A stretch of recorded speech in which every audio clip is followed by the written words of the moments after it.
So alam ko medyo naging busy ako sa paggawa ng video nito mga nakaraang linggo and sobrang dami agad ng mga event na lumabas dito sa Clash of Clans. Isa na nga dito yung Clan Rush event. So may kita mo rito na para itong kagaya ng Hero Rush tsaka ng Gold Rush event na kung saan lahat ng clan members magtutulong-tulong sila makagather ng points para makuha yung mga rewards na nakalagay dito.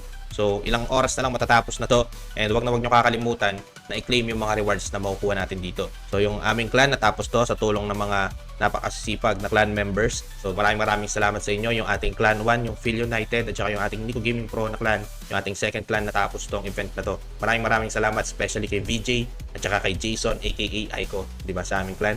Sobrang napaka-solid yung mag-farm. Di ba? Makikita naman natin dito sa ating tab na, di ba, napakalaki ng points na nakuha nila. So wag nyo kakalimutan na i-claim yung mga treasure chest, yung mga free medals para sa medal event, and yung super decoration, yung Brawny Battle Axe. So pakita ko sa inyo.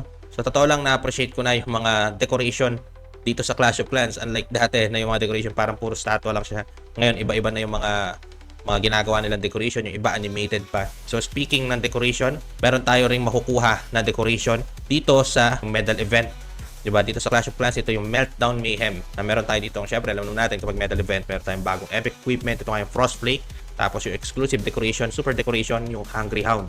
Tsaka itong Frozen Stone. So huwag nyo kalilimutan na i-claim yan. Ako, once na nakompleto ko lahat ng points dito sa medal event, siguro kukuha talaga ako ng mga decoration na to sa aking main account. So bukod sa mga rare items na pwede natin dito makuha sa event deals, dito sa Meltdown Mayhem, pwede rin tayo makakuha ng mga rewards na ores dito sa medal event. Alam naman natin kapag medal event, diba, ores yan. And syempre kapag medal event, alam naman natin na meron din tayo nakukuha cosmetics. Ito nga yung Smoky Stove. So makikita natin yung itsura niya dito sa dulo. Kailangan lang nating ma-max yung points dito sa event track para makuha natin ito for free.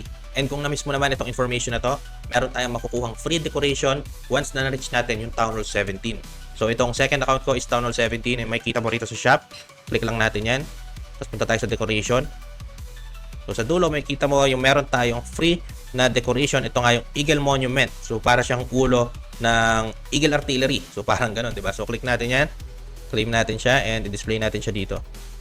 So yan, ito yung free na ano natin na decoration kapag na-reach natin yung Town Hall 17. Libre lang siya and wala siyang bayad. So napakaangas, diba? Para siyang remembrance ng Eagle Artillery sa Town Hall 11 pataas. So hopefully ibalik nila yung Eagle Artillery sa mga higher Town Hall level. Syempre dahil bagong season, meron din tayong bagong scenery at saka mga bagong hero skin. So makikita mo rito na kumpleto na siya, isang set na siya. Available na siya dito sa offers, dito sa shop. So kumpleto to from Barbarian King, Archer Queen, 'di ba? Minion Prince, tapos itong ating Royal Champion. So yung Grand Warden nasa Gold Pass naman siya. And sa sarili kong opinion, para sa akin, ang isa sa pinakamaganda dito is itong Minion Prince. Talagang hindi naman ako fan ng Yeti, 'di ba?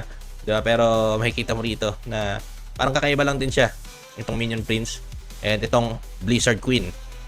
So itong Blizzard Queen, makikita mo rito na napakaangas talaga nung, 'di ba? So para siyang warrior, 'di ba? Para siyang warrior na Ice Queen, parang ganoon. So itong Awakened King naman, so yung sword lang niya yung nagustuhan ko dito. Pero sana ang ginawa na lang nila dito sa King, yung parang nasa Frost Age scenery. So makikita mo rito yung pinaka mga statue dito sa gilid. So siguro much better kung ito yung ginawa nilang kung ito yung ginawa nilang, 'di ba? Ito yung ginawa nilang hero skin para sa King, 'di ba? Sa tingin ko lang naman, 'di ba? Parang mas eterno siya compared dito sa Awakened King na parang monster type siya na King, 'di ba? So ito naman yung hero skin natin sa Royal Champion ngayong December 2025. Para sa akin maganda yung kanyang animation, pero kung pagdating sa looks, marami pang much better na legendary hero skin ng Royal Champion compared dito. So sa sarili ko lang naman feedback yun. So pagdating naman sa Grand Warden, makikita mo na 'di ba?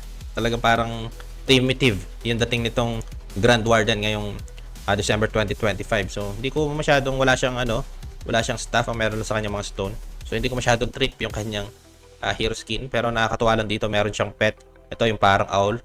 Tapos yung kanyang animation, yung kanyang attack animation sobrang ganda. Nakita ko na to. Para sa free na skin, para sa akin okay tong Grand Warlock. So hindi ko lang talaga trip yung itsura ng hero skin, pero yung kanyang attack animation sobrang solid, napakaangas, napakaganda. At saka itong kanyang Snow Owl, 'di ba? Sobrang, 'di ba, napaka-cute, 'di ba?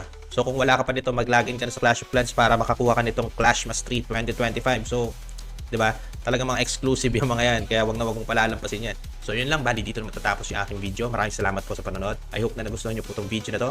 And kung nagustuhan nyo po ito, like and subscribe na po kayo sa aking channel. Maraming salamat po. Kung pinapanood mo pala itong video na to hanggang sa part na to, meron tayong giveaway na ilalagay sa description ng ating video. Galing sa Supercell. Ito yung hero skin na Jolly Queen. Ilalagay ko yung link ng giveaway sa ilalim ng description nitong video na to. And una-unahan na lang po kung sino yung makakakuha. Kung hindi ako nagkakamali, kung meron ka na ng Jolly Queen at na-claim mo to, alam ko mako-convert siya sa gems. So kung isa ka sa makakuha at makaklaim nitong giveaway natin na to, paki-comment naman sa baba. So yun lang, happy holidays sa inyong lahat. Maraming salamat po.